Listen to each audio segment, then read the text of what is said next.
বনলতায় আপনাদের স্বাগত। আজকের এই ভিডিওটাও বাগানবিলাসের পরিচর্যা নিয়ে, তবে আজকের ভিডিওটা একটু আলাদা। আগামী এপ্রিল, মে ও জুন মাস, এই 3 মাস ধরে কিন্তু গরমকাল। আর এই গরমকালে বোগেনভিলিয়ার যত্ন কিভাবে করা যায় তার একটা রুটিন বলতে পারেন আজকের এই ভিডিওটি। তবে এই বাগানবিলাস যেহেতু একটু সহজে করা যায় এমন এক ধরনের গাছ, তাই পরিচর্যার কোনো বাঁধা ধরা নিয়ম বা আমি যেমনভাবে বলছি তেমনভাবে যে আপনাদেরও করতে হবে তার কিন্তু কোনো মানে নেই। সবার একটা নিজস্বতা কিন্তু থেকেই থাকে। ভিডিওটি শেষ পর্যন্ত দেখুন, আশা করি কিছু তো উপকার পাবেনই। আর চ্যানেলটিকে এখনো সাবস্ক্রাইব না করা থাকলে অবশ্যই করবেন। আবার সেই গরমকাল ফিরে এলো। শেষ 1-1.5 মাস বসন্ত চলছিল, আর প্রুনিং, গ্রাফটিং এবং রিপোর্টিং এর চলছিল বেস্ট সময়। তবে এখন একটু আধটু প্রুনিং করা গেলেও হার্ড প্রুনিং বা গ্রাফটিং এবং রিপোর্টিং যদি আপনি এক্সপার্ট হন তবেই করবেন। বেশ কিছুদিন ধরে গাছ ভরেছিল ফুলে। গাছের ভেজিটেটিভ গ্রোথ একটু কমই হয়েছিল। এখন আর তবে ফুল নয়, এখন শুধুই গাছের গ্রোথের কথা ভেবে এগুতে হবে। আমরা গাছের গোড়ায় অর্থাৎ টবের মাটিতে মিক্সড খাবার প্রয়োগ করে থাকি। তবে গরম পড়তে শুরু করলে এই রকম মিক্সড খাবার তথা জৈব সার প্রয়োগ থেকে বিরত থাকতে হবে।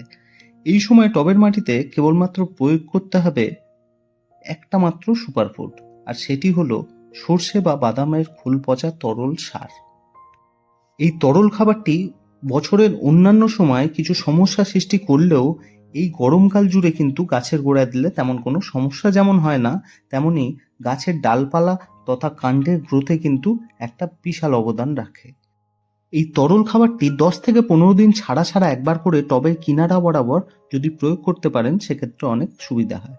আর আমার চ্যানেলে এই তরল সার কিভাবে তৈরি করবেন সেই নিয়ে একটা বড় ভিডিও আছে, আপনারা দেখতে পারেন।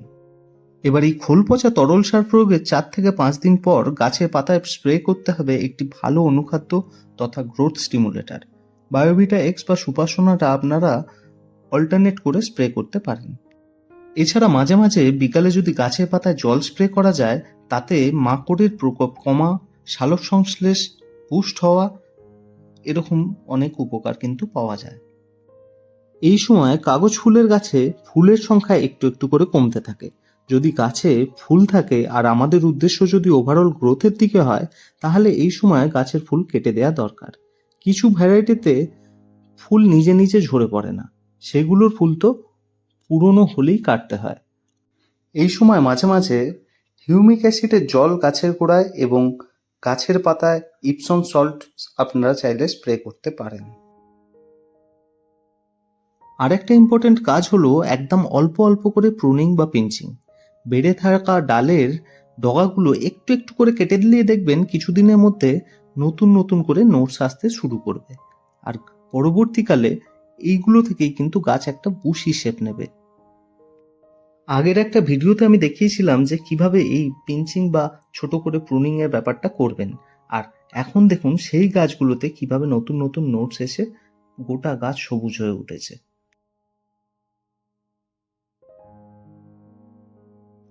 অন্য সময়ের মতো পর্যাপ্ত সূর্যালোক এখনো দরকার, তবে এখন পর্যাপ্ত মানে সারাদিনে 3-4 ঘন্টা রোদই যথেষ্ট। জল দেওয়ার ব্যাপারটাও আপনারা জানেন, তবু আরেকবার বলি, টবের মাটি শুকনো হলে এই সময় বিকালের দিকে মাটি ভিজিয়ে জল দেবেন, তাহলেই হবে। এই সময় আরেকটা বড় ব্যাপার হলো কালবৈশাখীর ঝড় এবং বৃষ্টি। এই সময় কম সময়ের বৃষ্টি যেমন অনেকদিন বৃষ্টি না পাওয়া মাটির পিএইচ ব্যালেন্সকে ফিরিয়ে আনে, তেমনি মাটির লবণত্ব কমিয়ে আর্দ্রতার সঞ্চার ঘটিয়ে গাছকে তাজা করে তোলে। তাই কালবৈশাখীর একটু আধটু বৃষ্টি কিন্তু উপকারী বলা যায়।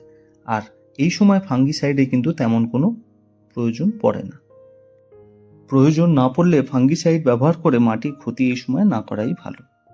তবে ঝড় থেকে আমাদের সাবধানে থাকতে হবে। ঝড় হবে বোঝা গেলে ছাদের টবগুলো প্যারাপিট থেকে নামিয়ে আমাদের ছাদের মাঝামাঝি এনে রাখতে হবে। একটার সঙ্গে অন্যটা ঠেকিয়ে যদি রাখা যায় সেক্ষেত্রে ক্ষয়ক্ষতির আশঙ্কা কিন্তু অনেকটা কমবে। গাছকে এভাবে লাঠি বা যে কোনো কিছু দিয়ে প্রপার সাপোর্ট অবশ্যই প্রদান করতে হবে, নাহলে কিন্তু গাছ ভেঙে পড়ে যেতে পারে। আর যেখান থেকে গ্রাফটিং আছে নতুন গাছের ক্ষেত্রে সেখান থেকে খুলে যাওয়ার একটা সম্ভাবনা থেকে যায়।